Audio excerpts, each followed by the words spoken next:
Major Liam Payne update. Hello, my name is Sebastian and I welcome you all with open arms. I spill pop culture tea videos every single day. So if you're looking for a new messy best friend who's covering all things pop culture, make sure to hit that subscribe button.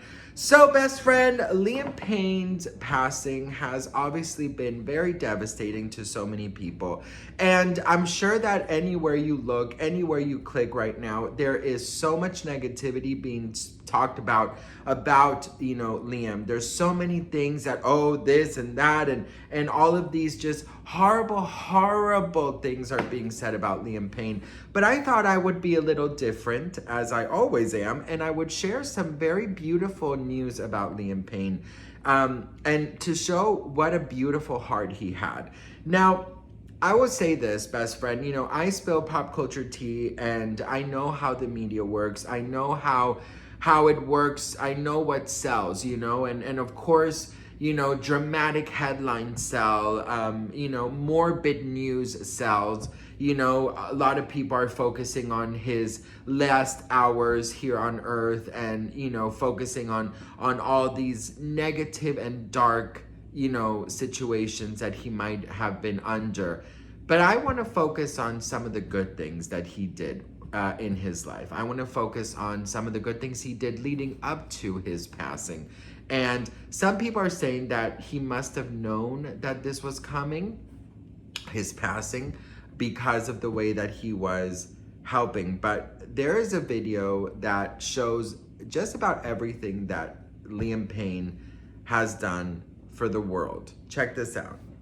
Pop star Liam Payne gave away millions of pounds to charities around the globe, including £10,000 in just one night. The former One Direction singer spent years putting his fame and £46 million fortune to good use. He teamed up with the likes of UNICEF and anti-poverty charity Trussell in his hometown of Wolverhampton. As well as taking part in Soccer Aid for 2 years, he also donated and volunteered at his local food bank. In 2021, the former X Factor star sold his old clothes, raising £15,000 for charities.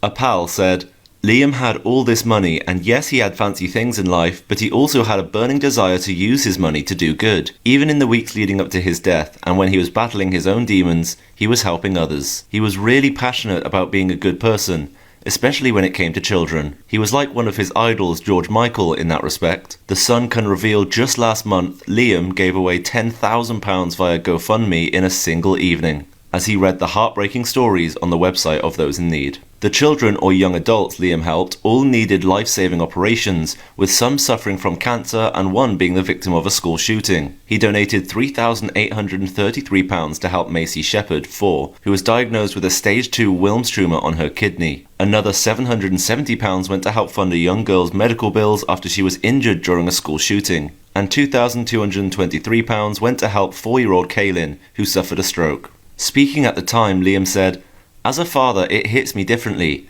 I have been spending the last few nights trying to finish off the donations so they can get the operations they need.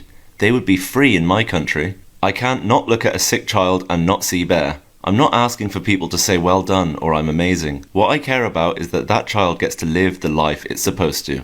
So I just have to say that, I don't get why more news like this doesn't make the rounds. I understand that some people want answers and some people want, to find out really what happened and to figure out his mind state and figure out if he was under any substances or figure out or how's the family doing. They want to see how, the father, he arrived to Argentina to, of course, bring Liam Payne back home. And there are videos of him visiting the site where Liam took his life. And, it's very heartbreaking. And it's almost morbid for cameras to be there, for cameras to be there when he went to the balcony, when he went to the site where he was found. I mean, it's just so heartbreaking to think that this is like the world we're living in right now. And, this brings up a bigger conversation about public figures. And a lot of people seem to think that public figures don't deserve, respect. They don't deserve, any type of privacy. You know, they all kind of say the same thing, like, well, you decide to be a public figure, this is what comes with it. But I just feel like when something like this happens, you know, I understand the fans being there, but like reporters shoving a camera down his father's face while he's at the site of the memorial, it's just so crazy. I mean, think about it. He probably saw his son's body. He probably saw Liam's, you know, lifeless body there. And I'm sure that the plane ride over, the shock of it, I mean, just everything. I mean, it's just so much. And it's just so devastating to think that the world that we are living in is so morbid. As you guys can see, I'm not showing you guys videos or pictures of it because I just think it's so, I think it's so private, but I think it's so beautiful to talk about the good things also that people do in their life. I know that there's a lot of controversy surrounding his ex-girlfriend, and of course that's a whole different story. But I just feel like there's a family grieving. There are millions of people grieving. There's a son that will grow up without a father. And I feel like I just wanted to add a sprinkle of goodness in a world of where only people are focusing on the negative. And like I said, I'm sure he was no saint, because none of us are. And I'm definitely never trying to take away from his ex-girlfriend's truth or her story.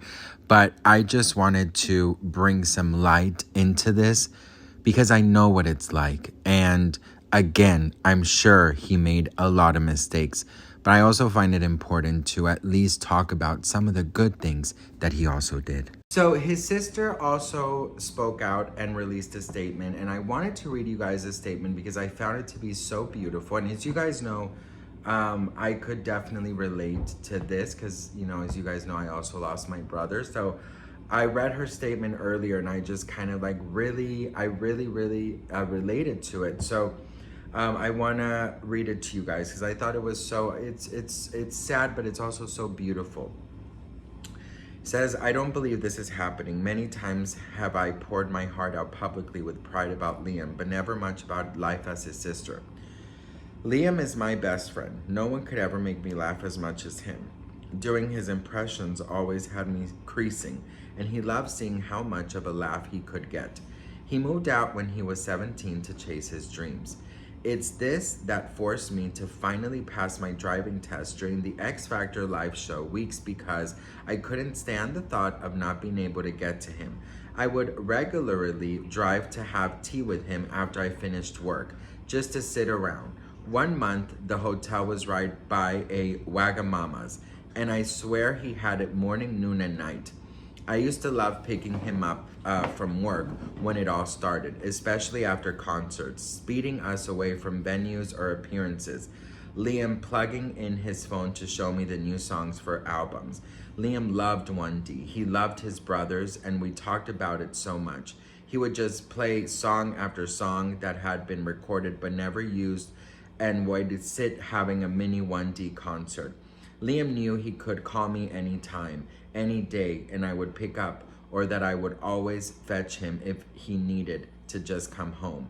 Our calls would often result in me laughing at his ideas and next adventure, talking through his plans and working through his issues, but it would always end with love you, miss you, love you, are you.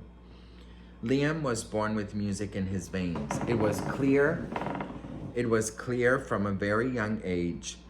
He just had that quality that would make him a star. I would sit and listen to him sing all day, which is a good job really because he never bloody stopped.